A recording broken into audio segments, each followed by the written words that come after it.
নমস্কার, সকলকে স্বাগত। গত একদিন আগে বৃষ্টি হয়ে গেল, আর এই নিয়ে 3বার বাগানবিলাস ফুল ফুটল। বড় চিন্তা ছিল যে বৃষ্টিতে গাছগুলো নষ্ট হয়ে যাবে না তো? ফুল তো নষ্ট হবে, তার সঙ্গে গাছ এত ঝোড়ো হাওয়া পড়ে যাবে না তো? একটা তো সংশয় কাজ করছিলই। যখন বৃষ্টি হচ্ছিল, ঘরের মধ্যেই ছিলাম, তো থাকতে না পেরে অন্ধকারের মধ্যে দরজাটা খুলে দেখলাম যে গাছগুলো কেমন আছে। বড় কষ্ট হচ্ছিল। বৃষ্টির ফোঁটা ওদের গায়ে পড়ছিল, আর আমার মনে মনে হচ্ছিল আমার গায়ে যেন আঘাত লাগছে। সত্যি একটা আলাদা কষ্ট হচ্ছিল। তো যাই হোক, সকালবেলায় তড়িঘড়ি করে উঠে দেখলাম না, ঠিকই আছে। কাছে গিয়ে ফুলের গায়ে যে জলগুলো ছিল একটু গাছটাকে নাড়া দিলাম, ঠিক কুল গাছ যেমন ঝাড়া দেয় ঠিক সেই রকম ঝাড়া দেওয়ার পর ওরা একটু যেন মনে হলো ভার মুক্ত হলো। দেওয়ার পর তারপরে রোদ উঠলো, সব ঠিক হয়ে গেল। তারপরে ছুটি ছিল গত কয়েকদিন ধরে। তো যাই হোক, উঠান বাগান, ছাদ বাগান, সবজি বাগান, সামনে সবজি বাগান সব পরপর পরিষ্কার করার দায়িত্ব তো আমার, তাই করেও ফেললাম।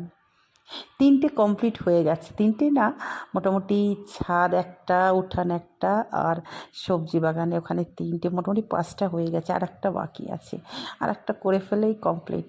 তারপরে একটা লেবার দিয়ে একটু জিনিস নোংরাগুলো ফেলে দিয়ে গ্রীষ্মের সবজি চাষ ব্যাস কমপ্লিট, মানে মিশন কমপ্লিট হয়ে যাবে।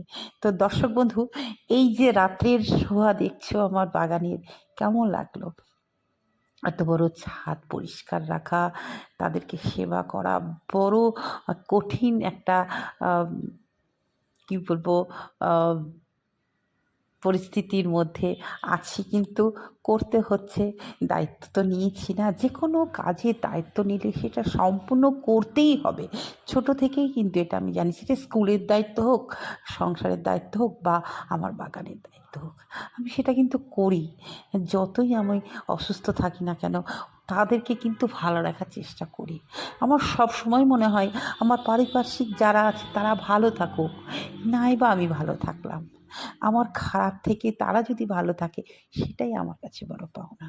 তো তাই দর্শক বন্ধু, এত ফুল গ্রাউন্ড গার্ডেনে কত সুন্দর সুন্দর ফুল এসেছে। শুধু মনে হয় ওদেরকে গিয়ে একটু যদি খাবার দিতে পারতাম তাহলে হয়তো আরও ফুল দিত, কিন্তু সেটুকু সময় নেই। মানে এতটা ব্যস্ত, এতটা মানে এক এক দিন এক একটা ডিপার্টমেন্ট সামলাতে হয় আমাকে, আর এত দুর্ভাগ্য লেবার পাওয়া যায় না। এখানে একটা শ্রমিক যদি পেতাম, আমার এতটাই মনে কষ্ট, তাহলে হয়তো বাগানগুলো আরও সুন্দর হতো। কিন্তু কিছু করার নেই, যতটা পারছি একা লড়ছি।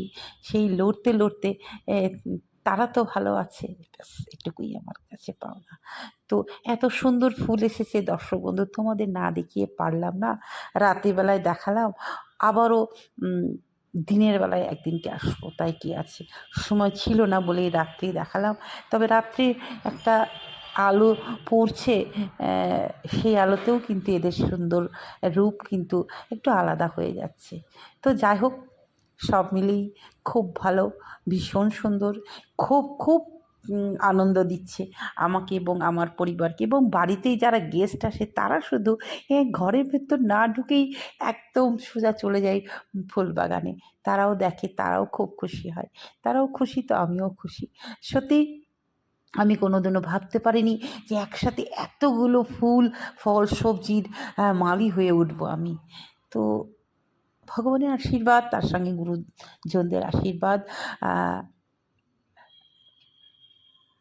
কোনো মানুষের আশীর্বাদ থাকলে নিশ্চয়ই কঠিন রাস্তা পার হওয়া যায়। তো আমার মাথার ওপর অনেক অনেক গুরুজন আছে, তাদের আশীর্বাদে আমি সম্পন্ন করতে পারছি। দর্শক বন্ধু, আগামী দিনগুলো কেমন কাটবে জানি না, তবে ভালো কাটার চেষ্টা করছি। বর্তমানে শরীরটা খারাপ, এতটাই কঠিন পরিস্থিতি হয়েছে একটা, সেটাকে নিয়েই কিন্তু আমি এগিয়ে যাচ্ছি, কিছু করার নেই। এইভাবেই চলছে, চলুক, যেভাবে ভগবান চালায়।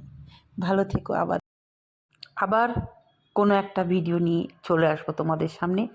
তোমরা একটু পাশে থেকো, তাহলেই আমি আমার কর্ম নিয়ে এগিয়ে যাব।